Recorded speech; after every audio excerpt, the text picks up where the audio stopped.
अस्सलाम वालेकुम friends, welcome to our YouTube channel. उम्मीद है आप सब लोग खैरियत से होंगे। आज मैं आपके कमेंट्स के रिप्लाई करूंगा और मैं कोशिश करूंगा कि ज़्यादा से ज़्यादा कमेंट्स के रिप्लाई कर सकूं ताकि आप सब लोगों के नॉलेज में, आप सब की इन्फॉर्मेशन में इजाफा हो। तो देखते हैं आज का पहला कमेंट। ये कमेंट किया है, इनका आईडी है 2023 मुझे इनका नाम याद है, इनका नाम शाहनवाज़ है। तो शाहनवाज़ ने ये कमेंट किया है और वो कहते हैं कि भाई ये SIN क्या होती है, सोशल इंश्योरेंस नंबर। SIN उन्होंने लिख भी दिया कि ये सोशल इंश्योरेंस नंबर का एब्रीवेशन है, उसका मुखफ़्फ़ है। कनाडा में ये सिस्टम है कि जब भी कोई कनाडा में आता है तो उसे गवर्नमेंट एक नंबर इशू करती है, 9 डिजिट का एक नंबर। उस नंबर को कहते हैं SIN, सोशल इंश्योरेंस नंबर। फिर इन फ्यूचर वो आदमी कुछ भी करेगा, वो बैंक अकाउंट खुलवाएगा तो यही नंबर यूज़ करेगा, वो गाड़ी खरीदेगा यही नंबर यूज़ करेगा, वो घर खरीदेगा यही नंबर यूज़ करेगा। इवन कि छोटी से छोटी चीज़, वो सिम भी खरीदेगा तो यही नंबर यूज़ करेगा। और जब वो कहीं काम करेगा तो अपने जो एम्प्लॉयर है उसको वो यही नंबर देगा। तो हर जगह उसकी कमाई पर और उसके खर्चे पर ये नंबर यूज़ होगा। इस तरह गवर्नमेंट ऑफ कनाडा को पता चलता है कि ये आदमी कितना कमा रहा है और कितना खर्च कर रहा है। ये कोई फ्रॉड तो नहीं कर रहा है जिस तरह से पाकिस्तान में होता है ना, कि आमदनी से ज़्यादा ज़राए। तो यहाँ वो वाला सीन नहीं होता। गवर्नमेंट सब कुछ कंट्रोल में रखती है, इसलिए यहाँ पर करप्शन भी नहीं होती। तो सिन नंबर उस नंबर को कहते हैं जो हर आदमी को इशू किया जाता है। हर किसी का अपना सिन नंबर होता है, ये एक यूनिक नंबर होता है, हर किसी का अपना होता है। तो ये होता है सिन नंबर, सोशल इंश्योरेंस नंबर। तो आप लोग भी जब यहाँ आओगे कनाडा में इंशाल्लाह, तो आप लोगों को भी, आप में से हर एक को ये एक सिन नंबर इशू किया जाएगा जो आपका ही नंबर होगा और उसे आप हर जगह यूज़ करोगे। जहाँ जॉब करोगे, जहाँ अकाउंट खुलवाओगे बैंक का, जो भी गाड़ी, घर जो भी खरीदोगे, आप अपना नंबर यूज़ करोगे। तो देखते हैं नेक्स्ट कमेंट।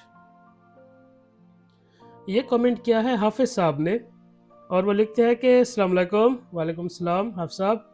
सऊदी अरब से विज़िट वीज़ा पर आकर काम वगैरह मिल सकता है स्किल जॉब में? वो पूछ रहे हैं कि अगर वो सऊदी अरब से विज़िट वीज़ा पर आए कनाडा, तो क्या यहाँ पर स्किल वर्क मिल जाएगा? आप कनाडा के विज़िट वीज़ा पर कहीं से भी आए, कनाडा में अब विज़िट वीज़ा पर काम नहीं मिलता। पहले मिला करता था, काम भी मिलता था और विज़िट वीज़ा वर्क वीज़ा में कन्वर्ट भी होता था। लेकिन अगस्त 2024 से, मेरे ख़्याल में, मुझे वो डेट ठीक से याद नहीं, लेकिन 28 अगस्त 2024 के बाद से ये सिस्टम बंद हो चुका है। अब अगर आज कोई भी विज़िट पर यहाँ आ जाए तो ना तो उसे काम मिलेगा, ना ही उसे वीज़ा मिलेगा। और यहाँ के जो एम्प्लॉयर है, जैसे मैंने अभी आपको बताया कि हर चीज़ वो सिन नंबर से कनेक्टेड होती है, तो यहाँ के एम्प्लॉयर भी थोड़ा बच के रहते हैं कि कोई लीगल काम ना हो जाए और हमारी वाट ना लग जाए। तो विज़िट वालों को अब काम नहीं मिलता। इसलिए मैं आपको यही मशवरा दूँगा कि ये जो आजकल फ्रॉड चल रहा है ना, कि फीफा वर्ल्ड कप हो रहा है कनाडा में तो विज़िट वीज़े मिल रहे हैं, वहाँ पर चले जाओ फिर काम मिल जाएगा, फिर पक्के हो जाओ। ये सब झूठ है, फ्रॉड है, इससे बच के रहना आप। आप विज़िट पर आओगे तो सिर्फ़ घूमने-फिरने के लिए आओगे, काम वाला अब कोई सीन नहीं है, वो अगस्त 2024 से बंद हो चुका है। तो देखते हैं नेक्स्ट कमेंट। ये कमेंट किया है अहमद अदनान ने और वो कहते हैं, सर मेरा स्कोर 51 आ रहा है। ये मेरी लास्ट वीडियो की बात कर रहे हैं जिसमें मैंने एक इमिग्रेशन प्रोग्राम बताया था आप सबको, जिसमें अप्लाई करने के लिए आपको ना तो LMIA की ज़रूरत होती है, ना जॉब ऑफ़र की ज़रूरत होती है। लेकिन उस प्रोग्राम में जो बाकी रिक्वायरमेंट्स थी, एज, एजुकेशन, लैंग्वेज की, उसके मुताबिक एक पॉइंट सिस्टम है कि अगर आपके 110 में से 60 स्कोर आ जाए तो आप अप्लाई करके कनाडा आ सकते हो। उस प्रोग्राम में इनके 51 आ रहे हैं, 60 पूरे नहीं बन रहे। तो अगर किसी के स्कोर कम आ रहे हैं, तो स्कोर को इम्प्रूव करने के कुछ तरीके हैं कि जैसे अगर आप पढ़ाई कर सकते हो तो आप कोई बड़ी डिग्री ले लो, अगर आप FA हो तो BA कर लो, BA हो तो MA कर लो, या फिर अगर आपका एक्सपीरियंस कम है तो आप एक्सपीरियंस लेटर ज़्यादा साल का बनवा लो। अगर 5 साल का एक्सपीरियंस है तो 7 साल का, 10 साल का एक्सपीरियंस लेटर बनवा लो। या अगर आप इंग्लिश और फ्रेंच लैंग्वेज पढ़ सकते हैं, पढ़ना चाहते हैं, तो आप उनकी अच्छी तैयारी करके उनके टेस्ट में ज़्यादा अच्छे नंबर ले लो। तो इस तरह आपका स्कोर बढ़ जाएगा, 60 हो जाएगा। लेकिन अगर ऐसी सिचुएशन है कि इन सब से आपका स्कोर नहीं बन पाता तो दिल छोटा करने की ज़रूरत नहीं है। इन फ्यूचर मैं आपको और भी प्रोग्राम बताऊँगा, उनमें शायद आप क्वालिफ़ाई कर जाओ, तो आप उनमें अप्लाई कर लेना। ये बस एक ही प्रोग्राम था, ऐसे और बहुत से प्रोग्राम्स आएँगे। आप हर प्रोग्राम में अपनी क्वालिफ़िकेशन चेक करना और जिस प्रोग्राम में आप क्वालिफ़ाई कर सकते हो उसमें अप्लाई कर देना। तो देखते हैं नेक्स्ट कमेंट। ये कमेंट भी अहमद अदनान का ही है। मैं आपको बता दूँ कि मैंने कोई तरतीब नहीं की होती कमेंट्स की, वो जैसे आते रहते हैं और मैं पढ़-पढ़ के रिप्लाई करता रहता हूँ। तो अगर किसी का कोई कमेंट मिस हो जाए तो I am really sorry for that. तो इन्होंने लिखा है सर सीवी में कंपनी का नेम डालना ज़रूरी होता है। सीवी जो आप भेजते हो किसी कंपनी को, उसमें सीवी के अंदर कंपनी का नेम नहीं लिखना होता आपने, किसी भी जगह पर आप कंपनी का नेम अंदर नहीं लिखते हो। हाँ, एक ऑप्शन होती है कि जो ऑब्जेक्टिव है, ऑब्जेक्टिव के अंदर आप कंपनी का नेम चाहो तो यूज़ कर सकते हो, ताकि पढ़ने वाले को लगे कि हाँ यार, ये सीवी इसने हमारी ही कंपनी के लिए बनाई है। अदरवाइज़ ये कोई रूल नहीं है कि आप कंपनी का नाम सीवी के अंदर लिखोगे। अगर आपको सही लगे तो आप ऑब्जेक्टिव में लिख देना, सही ना लगे तो नहीं लिखना। इसके अलावा जब आप जॉब अप्लाई करते हो, तो जहाँ आपकी सीवी जा रही होती है, वो 2 जगह होती है। या तो वो डायरेक्ट कंपनी में जा रही होती है जहाँ आप जॉब करने जाओगे। इन दैट सिचुएशन आपको कंपनी का नाम सीवी में नहीं लिखना है। लेकिन कभी-कभी कंपनी खुद सीवी रिसीव नहीं करती, वो एक थर्ड पार्टी को कहती है, एक तीसरी कंपनी को, कि आप सीवी रिसीव करो, फिर इनको शॉर्टलिस्ट करके जो अच्छे कैंडिडेट है वो हमें दे दो। तो अगर आपकी सीवी थर्ड कंपनी में जा रही है, तो आप ईमेल भेजोगे, उस ईमेल का जो सब्जेक्ट वाला हिस्सा होता है, उस सब्जेक्ट में आप वो जॉब लिख सकते हो जिस जॉब के लिए आप अप्लाई कर रहे हो, और उस कंपनी का नाम भी लिख सकते हो जिस कंपनी में आप अप्लाई कर रहे हो। क्योंकि ये जो थर्ड पार्टी कंपनी होती है, इसने बहुत सी कंपनियों के साथ कॉन्ट्रैक्ट कर रखा होता है। तो इसके पास मुख्तलिफ कंपनियों की ईमेल आती है, फिर जो बंदा बैठा है वो बैठकर हर ईमेल को अलग-अलग करेगा, तो उससे गलती से मेल इधर-उधर हो सकता है। तो इसमें आप ही का फ़ायदा है कि अगर आपकी ईमेल थर्ड कंपनी में जा रही है, तो आप सब्जेक्ट वाली जगह पर उस कंपनी का नाम लिख दो जहाँ आप अप्लाई कर रहे हो। और आपको पता कैसे चलेगा कि आपकी जो ईमेल है, आपकी सीवी थर्ड कंपनी में जा रही है? अगर जो ईमेल एड्रेस जिस पर आप अप्लाई कर रहे हो, अगर वो उस नाम से नहीं है जिस नाम की कंपनी है, क्योंकि अक्सर ऐसा होता है कि जिस नाम की कंपनी होती है, उनका ईमेल एड्रेस भी कंपनी के नाम पर होता है। लेकिन अगर वो ईमेल एड्रेस उस कंपनी के नाम पर नहीं है, कोई और कंपनी के नाम पर है, तो ज़्यादा चांस यही है कि आपकी जो सीवी है वो थर्ड पार्टी, थर्ड कंपनी में जा रही है। ऐसे सिचुएशन में आप सब्जेक्ट वाली जगह पर उस कंपनी का नाम लिख सकते हो जहाँ आप अप्लाई कर रहे हो, ताकि आगे जो बंदा बैठा है उसकी गलती की वजह से आप किसी भी इधर-उधर ना हो जाए, वो सही जगह पर ही पहुँचे। तो देखते हैं नेक्स्ट कमेंट। ये कमेंट किया है सैयद मीर ने, और वो लिखते हैं अस्सलाम वालेकुम भाई, वालेकुम सलाम। अगर इंटरव्यू में हमसे पूछा जाए कि आपको इस जॉब का कहाँ से पता चला, तो इसके बारे में क्या बताना चाहिए? इंटरव्यू के बारे में मैं आपको एक बात बताऊँ कि जिस शख्स का इंटरव्यू होना होता है, उसके ज़हन में बहुत से सवाल चल रहे होते हैं, क्या पता ये पूछ लें, क्या पता वो पूछ लें। लेकिन ऐसे बहुत से सवाल या ऐसे बहुत से ख़याल जो किसी शख्स के ज़हन में आते हैं, वो बहुत से इर्रेलेवेंट होते हैं। मतलब कि उन्होंने इंटरव्यू में नहीं आना होता। ये भी इसी तरह का सवाल है। इंटरव्यू में आपसे नहीं पूछा जाएगा कि आपको जॉब का कैसे पता चला, क्योंकि कंपनी ने वो जॉब बहुत जगह पर लगाई होती है। न्यूज़पेपर में, पब्लिक ऑफिस में, पब्लिक नोटिस बोर्ड्स के ऊपर, पब्लिक प्लेसेस के ऊपर बहुत जगह पर उन्होंने वो ऐड लगाई होती है। तो उनकी ये कंसर्न नहीं होती कि आपको कहाँ से पता चला। फिर भी अगर आपको ये फ़ील होता है कि यार मुझे कुछ ना कुछ जवाब तो इसका पता होना चाहिए, तो अब 2 जवाब हैं आपके पास। या तो आप कह सकते हो कि मुझे यूट्यूब की वीडियो से आपकी ऐड पता चली, आपकी जॉब पता चली, या फिर आप कह सकते हो कि मुझे सोशल मीडिया से पता चली। वैसे आप इस बात की तसल्ली रखें, आपसे इंटरव्यू में ये सवाल नहीं पूछा जाएगा। इसी तरह कुछ और भी इस तरह के रेलेवेंट सवाल ज़हन में आ सकते हैं कि अगर किसी इंसान ने लाइफ़ में कभी कोई क्राइम किया है, तो उसको लगेगा कि यार जब मैं कनाडा अप्लाई करूँगा तो ये मेरी बात ना निकल के सामने आ जाए या मुझसे पूछ ना लिया जाए, आपसे नहीं पूछा जाएगा।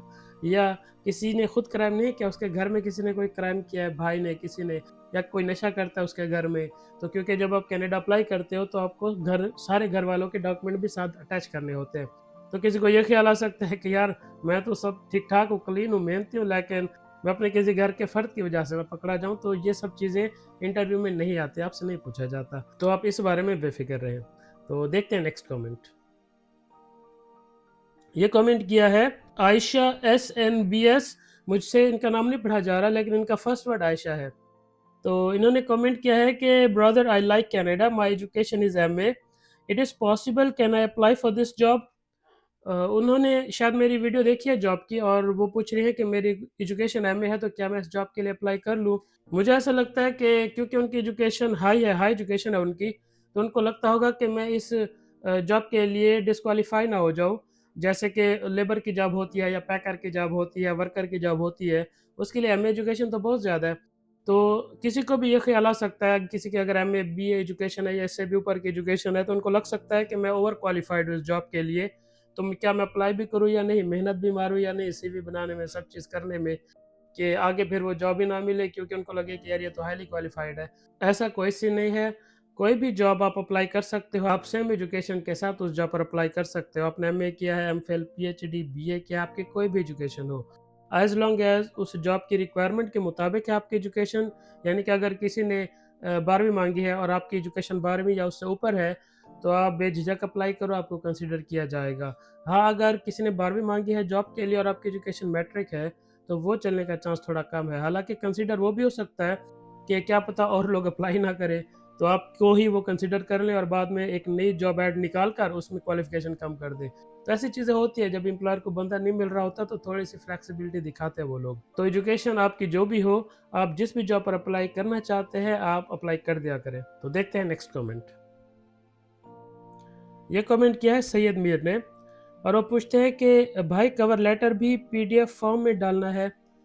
ये इम्पोर्टेंट सवाल है कि कवर लेटर को आप कैसे यूज़ करोगे सीवी में। कवर लेटर के ना 2 यूज़ केस हैं, 2 तरीका इस्तेमाल है कवर लेटर के।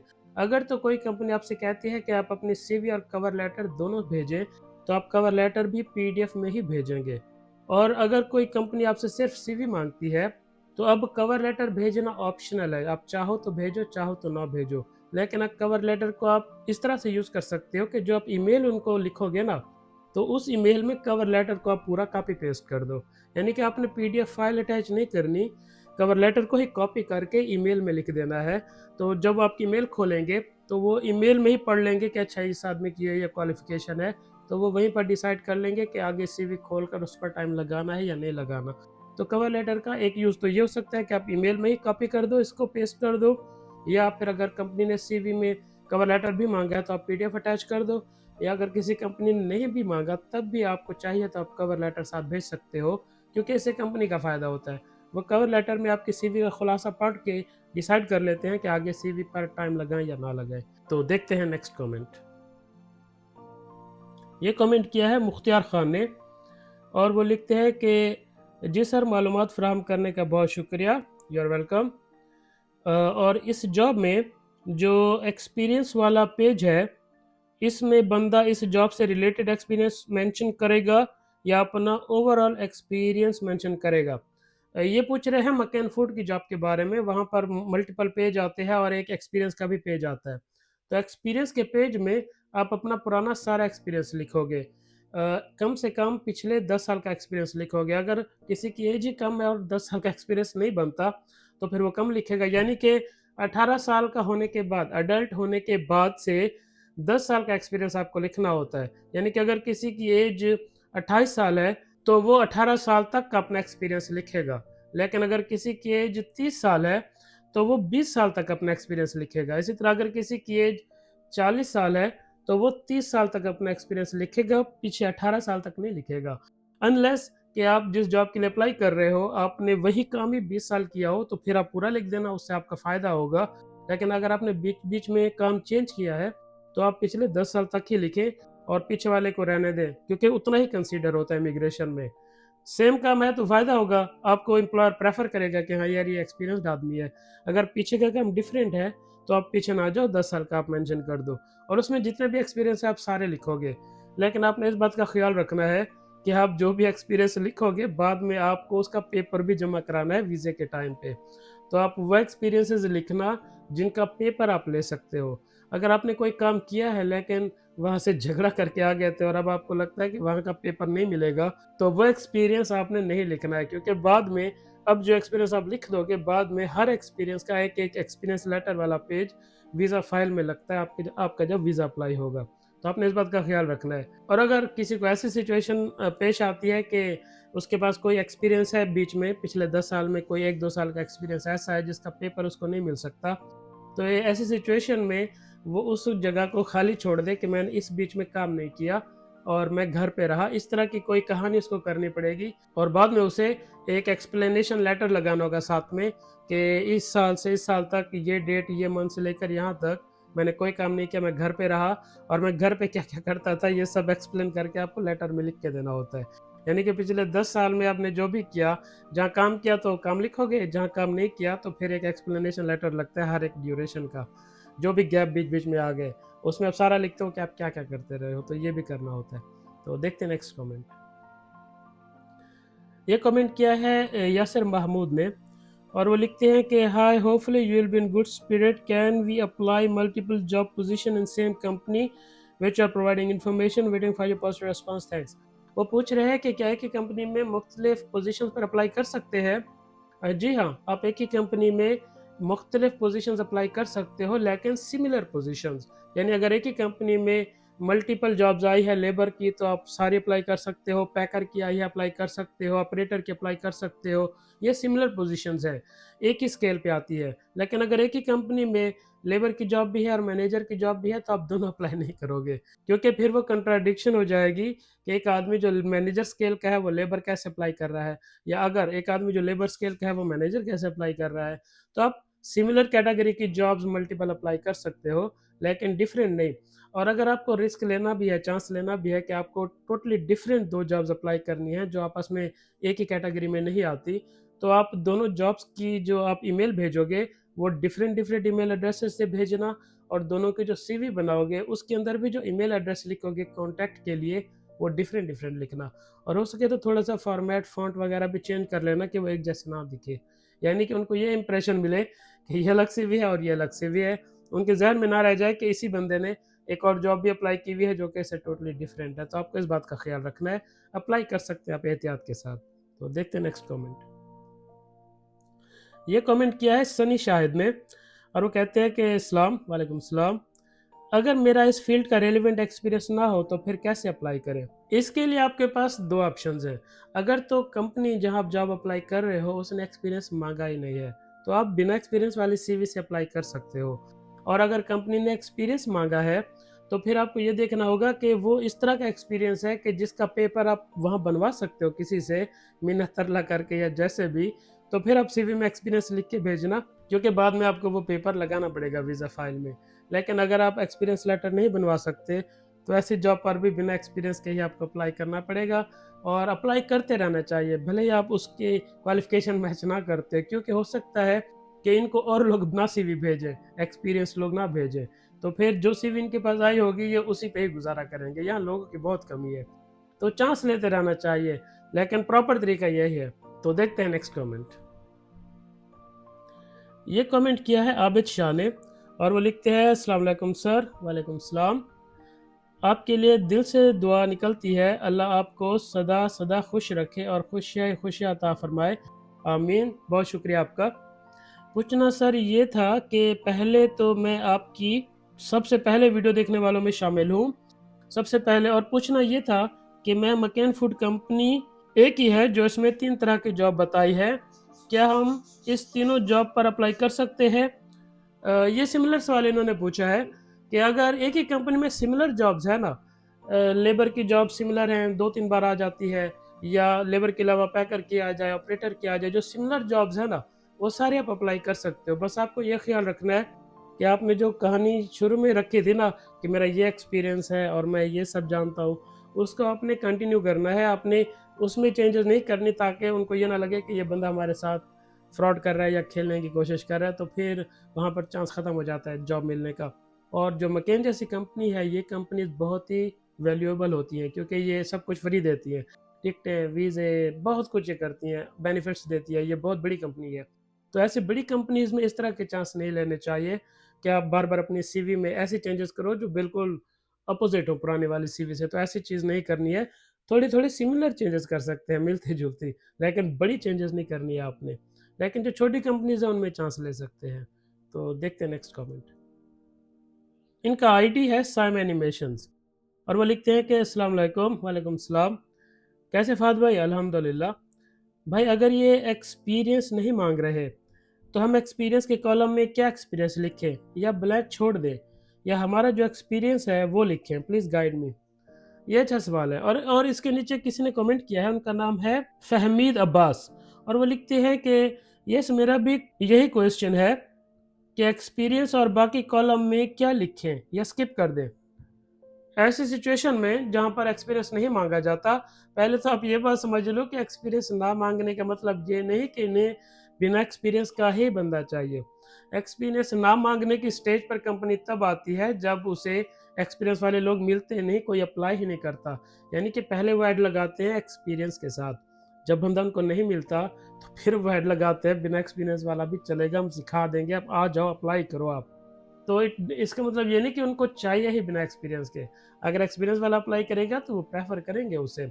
अभी आप पर डिपेंड करता है कि अगर आपके पास वही एक्सपीरियंस है जो इनको चाहिए, तो आप लाज़मी लिख के भेजो। और अगर आपके पास वो एक्सपीरियंस नहीं है और आप कहीं से आप मिन्नत-तरला करके वो एक्सपीरियंस बनवा भी नहीं सकते, क्योंकि इनको तो अनएक्सपीरियंस भी चलेगा। तो अगर आप बनवा भी लो एक्सपीरियंस तो काम तो चलता है ना।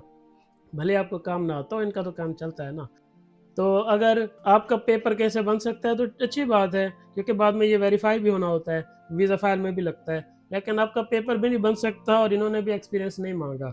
तो इस सिचुएशन में आपके पास फिर 2 ऑप्शंस है, या तो आप एक्सपीरियंस वाला खाना खाली छोड़ दो, फिर ये देखेंगे कि किस-किस को अप्रोच करना है इंटरव्यू के लिए, या फिर अगर आपका एक्सपीरियंस किसी और काम में है जो इससे मिलता-जुलता है, फिर लिख दो।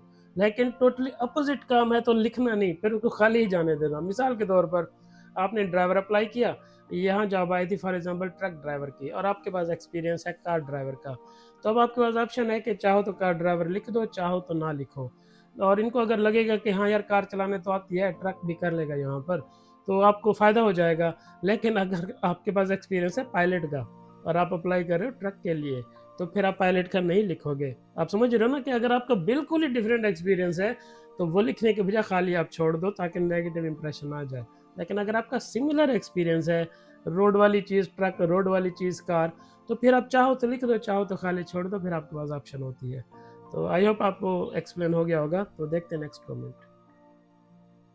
ये कमेंट किया है मुख्तियार खान ने और वो लिखते हैं कि फ़ाद भाई सवाल ये है कि ये जो ग्रीन हाउस लेबर जॉब और फार्म वर्कर जॉब्स होते हैं, इनका एक्सपीरियंस सर्टिफिकेट मिलना मुश्किल होता है, क्योंकि सर्टिफिकेट गवर्नमेंट इदारे ही फ्राहम करते हैं और पाकिस्तान में ऐसा कोई गवर्नमेंट इदारा नहीं है।